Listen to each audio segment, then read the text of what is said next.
Holy shit, it is hot in here. Anyways, greetings, darling. It is my pleasure to welcome you into yet another video of mine, and let me ask you a question.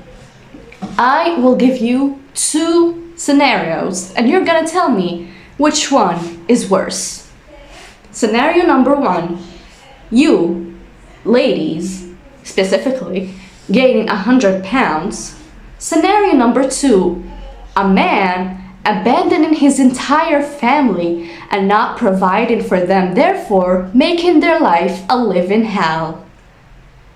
If your answer was, this one is worse, then you're wrong. These 2 are just as equally bad. Matter of fact, this one is even worse. Are you a good wife if you get married and then you gain 100 pounds? Is that good wife? I'm just asking, am I off base? I mean, was there a reason for that? Like, did someone pass away? It doesn't matter the reason. I mean, you're not a bad wife for gaining 100 pounds for a reason. So, like, okay, let me just say. So I lost my job and refused to work as a husband, but I did it for a reason. Am I a good husband? You know, I lost my job, but I was depressed. One thing about me is that I loved watching Spongebob growing up. Another thing about me is that I absolutely hated the character of Pearl. I don't know why, just something about her didn't stick out to me. You know how you meet a person for the first time and then the first few minutes of the conversation with them and you feel their energy and their vibe being a little off? It was like that. Now fast forward to 2022, 2023, now that the Pearl from SpongeBob has switched from taking money from Mr. Krabs to the Red Pill podcast industry, it proved to me that my instincts are always right. If I was super in love and I had children with a man and I was really, really in love with him and he was a good man overall, I think I would be lying if I'd say that I couldn't get over it. Now, does that mean I'd condone it? No. Does that mean I would be happy? Oh, sir, I would not be. No, ma'am. No, ma'am. But? What do you mean, but? It's cheating. It's literally that simple. When he cheats or she cheats, it's over. It's not something that's complicated. What do you mean? You can't just add but in this situation. Like, honestly, it's just giving Kanye West at this point. Yeah, was the reason of the death of many people, and what he did was absolutely terrible, and I absolutely do not condone it in any way, shape, or form. But I think that men give us a lot of grace for a lot of things. I mean, we're certainly not perfect, and we're certainly more modern than we've ever been. Let me make something crystal clear for you, or should I say pearl clear.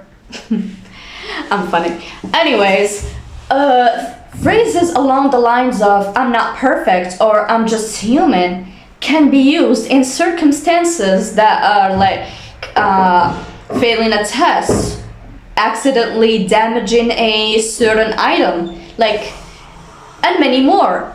When it comes to things like cheating, you can't just say like, oh, I'm not perfect. Oh, come on, officer. I mean, yes, I did maybe murder like 35 people, probably ate 17 of them and buried the rest in the woods. But then again, I'm just human. I make mistakes. Like, everyone makes mistakes, even you. Matter of fact, you make mistakes even worse than the one I made, like gaining weight. That mistake should have a much harsher punishment than my mistake. Okay, and even if the person that cheated on you, for example, said, oh, please forgive me, I promise to do a better job. Okay, go do a better job with someone else, or go be a better person for someone else. Don't let people treat you like a guinea pig or a lab rat. So, when I first got into red pill content, I didn't understand what the fuss was. After all, I grew up in a nice area. I didn't have all these OnlyFans chicks around me. So, I didn't understand why the men were complaining. And in my head, I kept thinking not all women were like that. What I realized is, to the average guy, there is no such thing as a good woman. That seems like a damn problem. Like, you can't just have 5 people who are women who treat you horribly and then making an assumption that every single woman is terrible, and therefore, you know, treating half of the population like shit because they're women. Right, so would that be all? Yes. Okay, so cash or card? What was that for? What was that for? Shut the f***, you stupid. Everyone, like, every time I ask for something as simple as a sandwich, I have these hoes, these gold diggers on me being like, cash or card. Like, all they're doing is asking me for money. Like, women these days, like, are all gold diggers. Sir, this is a McDonald's. Someone in the chat wants you guys to rank yourselves 1 to 10. I don't know about everyone else, but I never understood the concept of rate yourself on a scale of 1 to 10 or rate yourself in general. Like, what? You're not a hotel. You're not, I don't know, a restaurant. What do you mean rate yourself? Like, personally, I just find this whole rating stuff, the grades, a whole human being to a number, which is just, in my opinion, is very ridiculous. We're gonna do that while I look for the super chat. So go first. I think 9 of 10. You think you're 9? Okay. 9 out of 10. 9 out of 10. I'd say I'm 10-10 because I love myself. God loves me. I love me.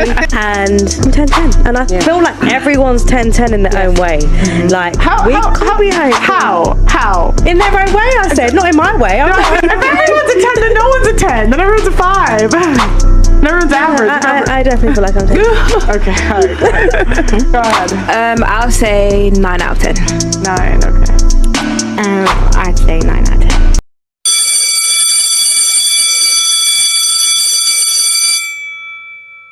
Class in session. Today's lesson is going to be about 10 out of 10. What is a 10 out of 10? Well, in short, a 10 out of 10 is a person that matches the whole beauty standards. And when we say beauty standards, it means what the general public considers as beautiful. But the thing is about the general public is that their opinions and their view on what is beautiful tends to change. Because during the period of time of ancient Egypt from 1292 to 1069 BC, the ideal woman was described as slender, had narrow shoulders, high waist, and a symmetrical face. Whereas during the time period of ancient Greece, which was between 500 and 300 BC, the ideal woman was plump, full-bodied, and light-skinned. While during the period of time of Han Dynasty, which was in between 206 BC to 220 AD, the ideal woman had a slim waist, pale skin, large eyes, and small feet. During the time period of the Italian Renaissance, which was in between 1400 and 1700, the ideal woman is described for having ample bosom, rounded stomach, full lips, and fair skin. While during the time period of Victorian England, which was in between 1837 and 1901, the ideal woman was desirably plump, full-figured, and had a cinched waist. While during the 1920s, the ideal woman had a flat chest, downplayed waist, a short bob hairstyle, and a boyish figure. While during the golden age of Hollywood, which was between 1930 and 1950, the ideal woman had curves, an hourglass figure, large breasts, and a slim waist. While during the 60s, the ideal woman was willowy, thin, had long, slim legs, and had an adolescent physique. While during the 1980s, the ideal woman was athletic, svelte but curvy, tall, and had toned arms. While during the 90s, the ideal woman was whitish, extremely thin, had translucent skin, and was an androgyne. While during the postmodern beauty era, which is our era, the ideal woman is described for having a flat stomach, being quote-unquote healthy skinny, having large breasts and butt, and having a thigh gap. The point I want to make here is, at some point in history, your body was, or your face was it. And it was the beauty standard. It was what everyone desired to look like. While someone else's body shape or face was not the beauty standard and was like a 5, a 3, or a 0, again, according to the standards. And the very main point I want to make here from this explanation is that this whole beauty standard thing is straight up ridiculous, and in my opinion should be completely abolished, and that the human body or face should be celebrated regardless of what it looks like. And I think the most important thing that should be celebrated about it is its uniqueness and what it's capable of doing. I mean, after all, if every single person looked the same, think of a world where every single person looked the same. Like, imagine how boring would that be? And also, you would not be able to tell the difference between one person and another. You wouldn't even be able to tell the difference between someone else and yourself if life was like that. I don't know, maybe I'm just exaggerating. What do you think? And, oh, that's the bell. Class dismissed. You can go now. That's the thing, like, a lot of times people in our generation are so quick to throw in the towel. Like, people used to have their husbands go to war, and they would make it work, where he would be gone for a year at a time. And nowadays, we're getting divorced over what?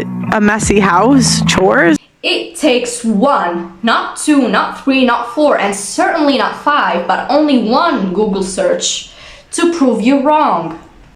Top reasons for divorce: lack of commitment, infidelity or extramarital affairs, too much conflict and arguing, getting married too young, substance abuse, domestic violence, and lack of support from family.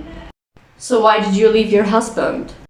Well, he did cheat on me with like 10 people, like 6 women and 4 men, and he also kept lying to me about where he's going almost every single day.